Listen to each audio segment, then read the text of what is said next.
Welcome student, SM online class में आपका स्वागत है। और आज बात करेंगे हम हिंदी व्याकरण की। इस वीडियो में हिंदी व्याकरण पढ़ेंगे, तो लिखेंगे आप बढ़िया राइटिंग में और सुनेंगे समझेंगे। हमने पिछले वीडियो में तो बात करेंगे हिंदी व्याकरण की। हमने पिछले वीडियो में वाक्य की शुरुआत की थी। क्या पढ़ा था? वाक्य। ठीक है, आज उसके आगे पढ़ेंगे। और हमने संयुक्त वाक्य पढ़ लिया था। हमने संयुक्त वाक्य तक पढ़ लिया था, उसके आगे पढ़ेंगे तो ध्यान से लिखेंगे आप और सुनेंगे। यहाँ तक तो अपने पिछले वीडियो में लिख लिया था, ये तो अपने पिछले वीडियो में हो गया था। आज उसके आगे लिखते हैं। अब जो तीसरा प्रकार है वाक्य का रचना के आधार पर, वो है मिश्रित वाक्य। कौन से वाक्य? मिश्रित वाक्य। तो तीसरा प्रकार लिखेंगे आप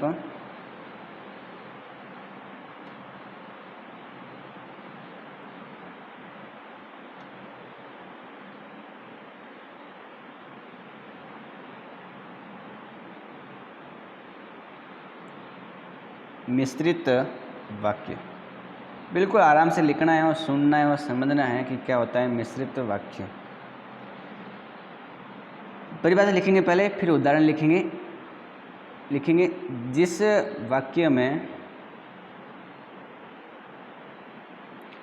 वाक्य में एक प्रधान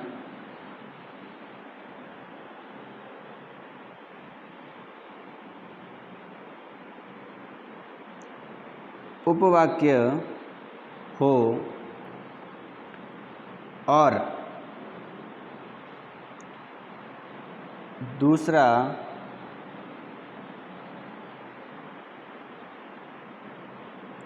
आश्रित उपवाक्य हो,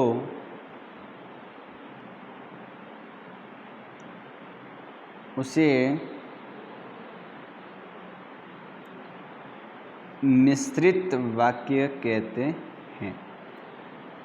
आराम से परिभाषा लिखेंगे और अभी समझाऊंगा, तब आप आराम से सुनेंगे, देखेंगे, समझेंगे। बिल्कुल सिंपल सी परिभाषा है।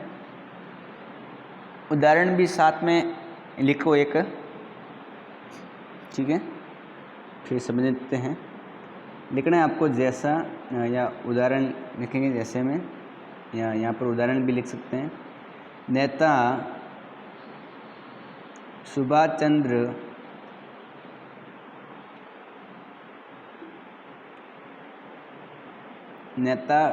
चंद्र बोस ने कहा था कि तुम मुझे खून दो, तुम मुझे खून दो, मैं तुम्हें आज़ादी दूंगा। एक सिंपल वाक्य नहीं है ये। सिंपल वाक्य तो आपको मैंने बता दिया था, संयुक्त वाक्य भी बता दिए थे, दो से जुड़ा होता है। मिश्रित वाक्य परिभाषा क्या कह रही है, परिभाषा पर गौर करेंगे आप। जिस वाक्य में एक प्रधान उपवाक्य हो, एक क्या हो? प्रधान उपवाक्य हो, और दूसरा आश्रित उपवाक्य हो। आश्रित यानी किस पर आश्रित, किस पर निर्भर हो, तो उसे मिश्रित वाक्य कहते हैं। अब इस बात को समझने के लिए आप उदाहरण समझेंगे। नेता सुभाष चंद्र बोस ने कहा था। नेता सुभाष चंद्र बोस ने कहा था। ये एक मुख्य मैं कह सकता हूँ प्रधान उपवाक्य है। लेकिन कि तुम मुझे खून दो, मैं तुम्हें आज़ादी दूंगा। अब कहा था कि तुम मुझे खून दो, मैं तुम्हें आज़ादी दूंगा। ये जो वाक्य हैं ये आश्रित वाक्य हैं, और ये आश्रित उपवाक्य इस वाक्य पर निर्भर है, और ये की से जुड़ा हुआ है। किससे जुड़ा हुआ है? ये की से जुड़ा हुआ है। तो जहाँ की, परंतु, लेकिन सब जुड़े हो और एक वाक्य पर दूसरा वाक्य निर्भर हो तो आप ध्यान रखेंगे कि वो मिश्रित वाक्य होता है। जैसे महात्मा गांधी ने कहा, ठीक है, जैसे राम ने कहा कि तुम घर जाओ, राम ने कहा कि, ठीक है। तो जहाँ पर की, परंतु, लेकिन ऐसे शब्द आपको अगर वाक्य के बीच में दिखाई दे और एक वाक्य दूसरे पर निर्भर है, आश्रित है, पहला प्रधान है दूसरा आश्रित है, तो वहाँ पर मिश्रित वाक्य होगा, ये ध्यान रखना है आपको। तो रचना के आधार पर 3 प्रकार के वाक्य पढ़ लिए। अब दूसरा जो अपन को पढ़ना है, अर्थ के आधार पर वाक्य के भेद। तो लिखेंगे अर्थ के आधार पर वाक्य के 8 भेद होते हैं। अर्थ के आधार पर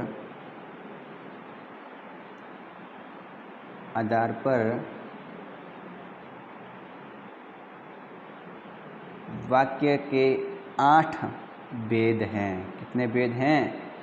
रचना के आधार पर तो 3 ही हैं, लेकिन अर्थ के आधार पर 8 भेद हैं। कौन कौन से हैं उसकी बात करेंगे, उसकी परिभाषा भी लिखेंगे। पहला देखो 8 कौन कौन से हैं, एक बार नाम सुन लो, फिर एक एक की परिभाषा अपन लिखेंगे। एक होता है विधानवाचक वाक्य, निषेधवाचक, प्रश्नवाचक, विस्मयादिवाचक, आज्ञावाचक, इच्छावाचक, संदेहवाचक और संकेतवाचक। ये 8 हैं। एक की परिभाषा लिखेंगे। पहले लिखेंगे विधानवाचक वाक्य। बिल्कुल सिंपल से परिभाषा है, इनकी टेंशन करने वाली कोई बात नहीं है। आराम से सुनेंगे, देखेंगे और लिखेंगे और बाद में रिवीजन करेंगे तो बिल्कुल याद रहेगी। विधानवाचक वाक्य, पहले परिभाषा लिखनी है फिर समझ रहे हैं। परिभाषा लिखेंगे, जिस वाक्य में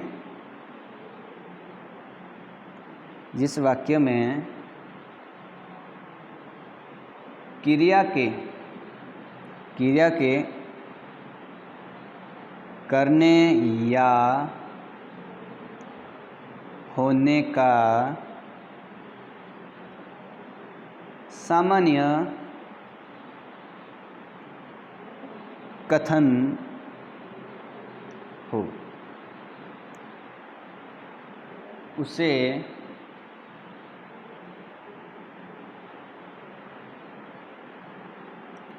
विधानवाचक वाक्य कहते हैं।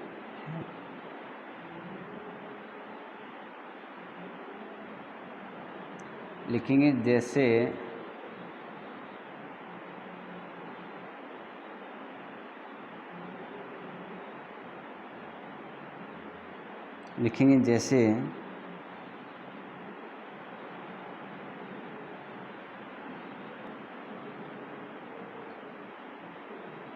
सूर्य में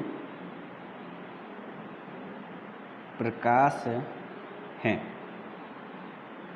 सूर्य में प्रकाश है, बिल्कुल सिंपल सा वाक्य है, जैसे सूर्य में प्रकाश है।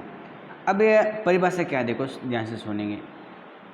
जिस वाक्य में क्रिया के करने या होने का सामान्य कथन हो, भी क्रिया है, बिल्कुल है, क्रिया है सामान्य अर्थ में, सामान्य रूप से क्रिया है, सामान्य क्रिया के होने का भाव पैदा हो रहा है, तो वो आपका विधानवाचक है। मतलब जिसमें कोई प्रश्न नहीं पूछे, कोई किसी में किसी प्रकार का निषेध नहीं हो, कहीं आज्ञा नहीं हो, कोई संदेह नहीं हो, संकेत नहीं हो, बिल्कुल सिंपल सा जो वाक्य है जहाँ पर सामान्य क्रिया होती है वो विधानवाचक होता है। तो जिस प्रकार एक नियम होता है कि क्रिया होगी वाक्य में सामान्य रूप से, तो ध्यान रखना है कि विधानवाचक वाक्य होता है। दूसरा होता है निषेधात्मक वाक्य।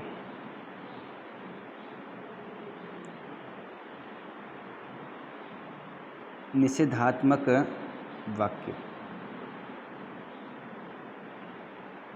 पहले परिभाषा लिखेंगे। जिस वाक्य में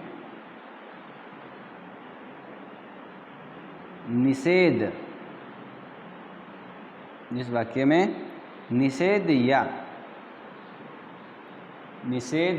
या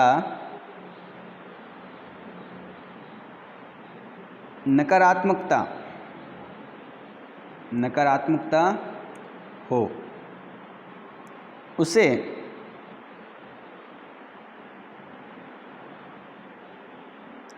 निषेधात्मक वाक्य या निषेधवाचक वाक्य कहते हैं, एक ही बात है। तो उसे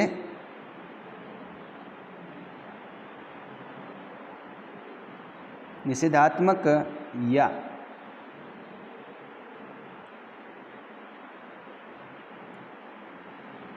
निषेधवाचक वाक्य कहते हैं।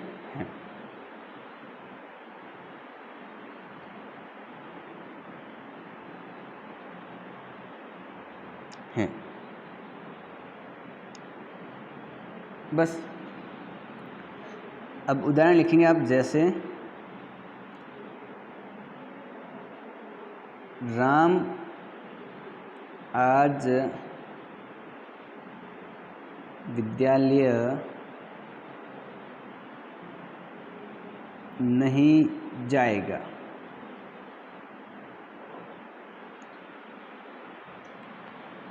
अब देखो लिखा है मैंने निषेधात्मक वाक्य या निषेधवाचक वाक्य एक ही मतलब होता है। पहले तो ये बात ध्यान में रखेंगे। परिभाषा मैंने लिखी है, ध्यान से सुनेंगे।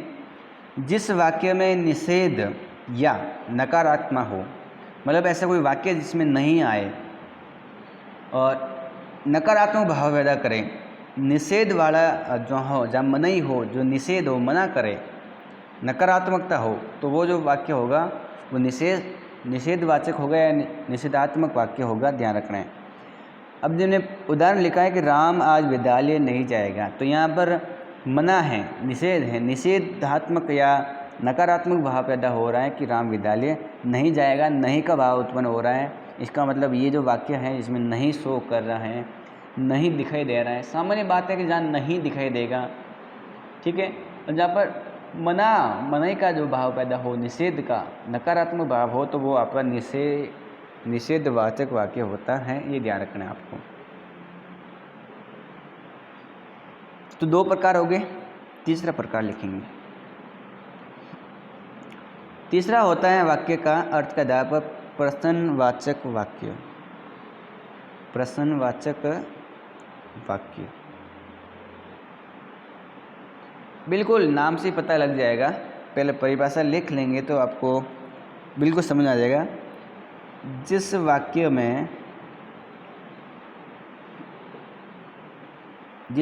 में प्रश्न, जिस वाक्य में, नीचे लिखेंगे आगे, प्रश्न पूछने का भाव प्रकट होता है, भाव प्रकट होता है, उसे क्या कहते हैं? प्रश्नवाचक वाक्य कहते हैं।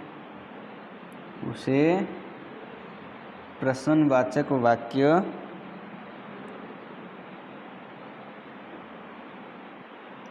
कहते हैं। देखो परिभाषा क्या कह रही है? परिभाषा कह रही है कि ऐसा वाक्य जिसमें प्रश्न पूछने का भाव पैदा हो।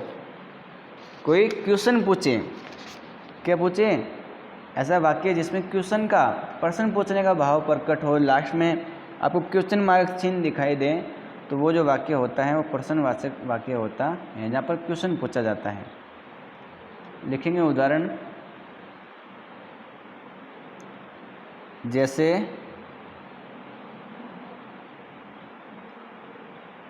उसका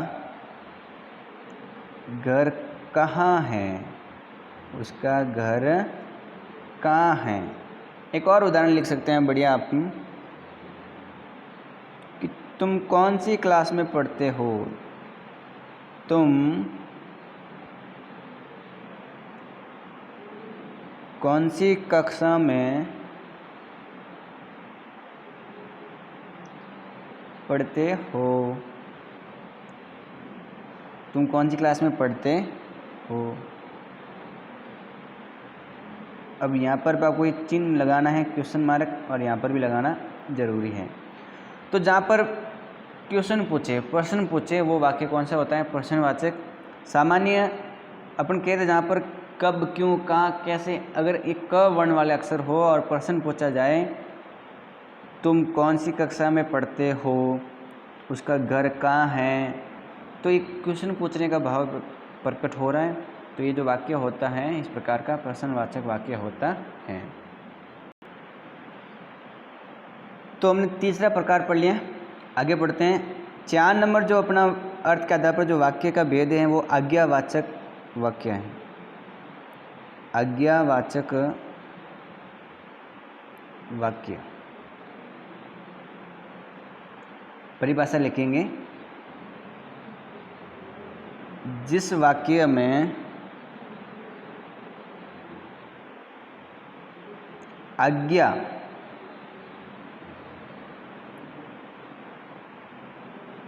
प्रार्थना, जिस वाक्य में आज्ञा प्रार्थना फिर अल्प विराम, ठीक है, ये अल्प विराम में है, ध्यान रखना। फिर अनुमति, क्या हो, अनुमति अथवा उपदेश का भाव हो, अथवा उपदेश का भाव रहता है।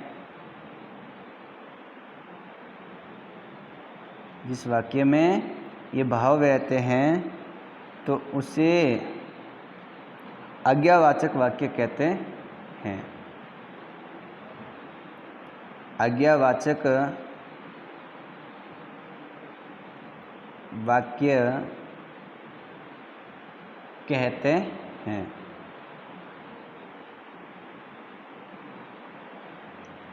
जैसे लिखेंगे आप,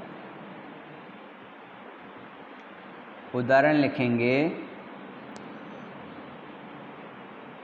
तुम अभी चले जाओ, तुम अभी चले जाओ। अपना काम समय पर करो, अपना काम समय पर करो।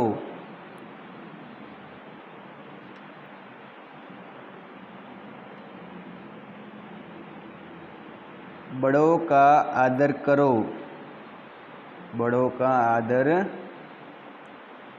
करो। ये 3 उदाहरण, पहले परिभाषा पर ध्यान देंगे फिर लिखते हैं आप तो बढ़िया है, और लिखना भी है।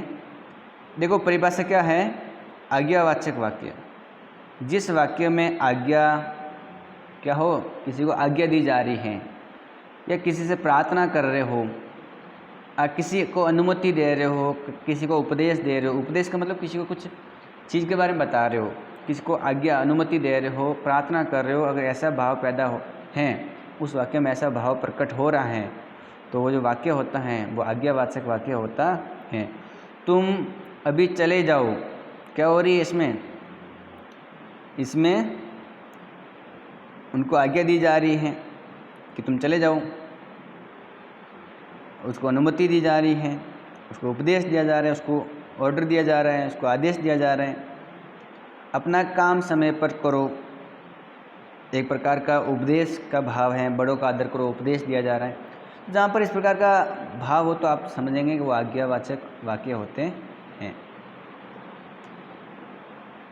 5वां प्रकार, 5वां जो प्रकार है वाक्य का वो है विस्मयादि बोधक वाक्य। तो विस्मयादि बोधक वाक्य,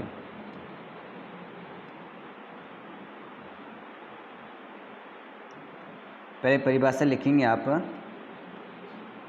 बिल्कुल सिंपल सी परिभाषा है इन सभी की। आराम से 1-2 बार आप वीडियो को देखेंगे तो आपको परिभाषा समझ में आ जाएगी, और आराम से आप क्या करेंगे, लिख भी सकते हैं। तो जिस वाक्य से विस्मय मतलब आश्चर्यचकित जिसको कहते हैं, जिसमें हर्ष खुशी का, जिसमें शौक घृणा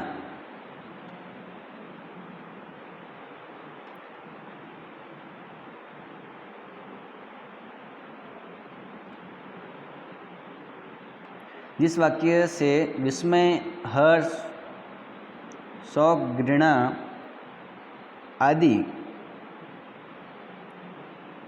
आदि के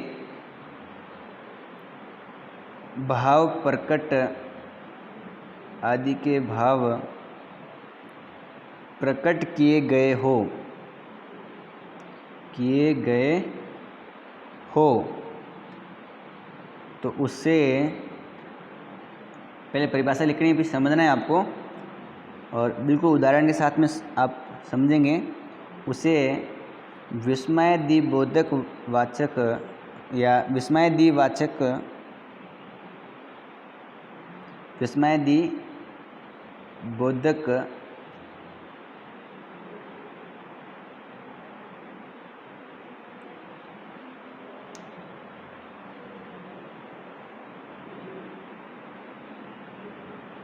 वाक्य कहते हैं। उदाहरण लिखो आप, उदाहरण से आपको बिल्कुल समझ में आ जाएगा। जिससे उदाहरण लिखे, अह कितना सुंदर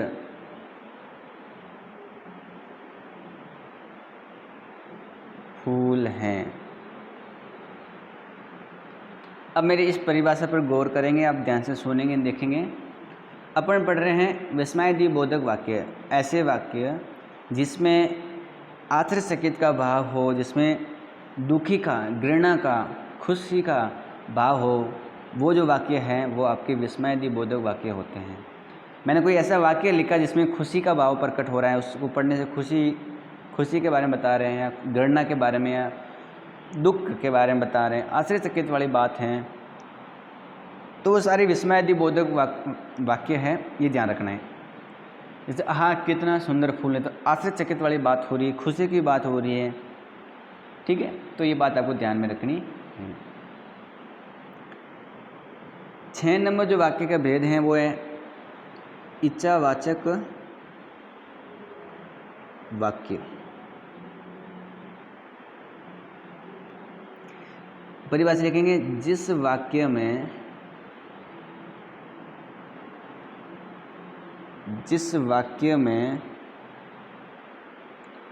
वक्ता यानी बोलने वाला, कहने वाला, जिस वाक्य में वक्ता की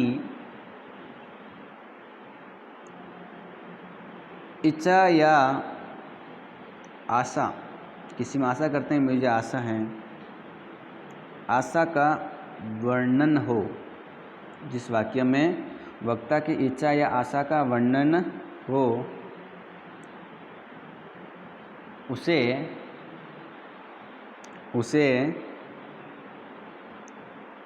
इच्छावाचक वाक्य कहते हैं। और उदाहरण लिखेंगे आप, जैसे ईश्वर तुम्हें दीर्घायु करें।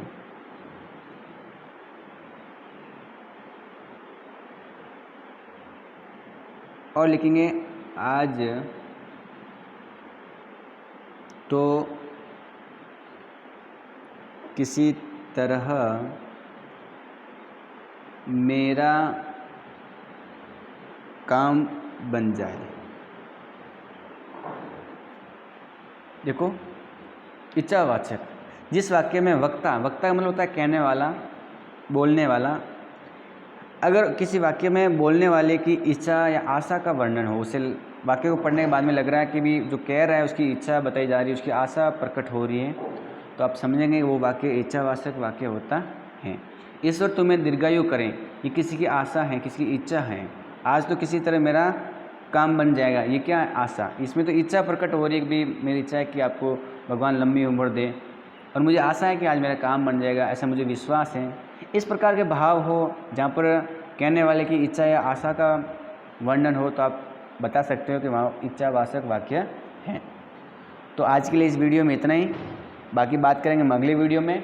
वीडियो को लाइक करें, चैनल को सब्सक्राइब करें और वीडियो को शेयर ज़रूर करें। आप इसको 2-3 बार देखेंगे तो आपको बिल्कुल समझ में आ जाएगा। इसके अलावा आप आराम से लिखेंगे और बढ़िया रूप से याद करेंगे, ढंग से लिखेंगे, ये आपको ध्यान रखना है।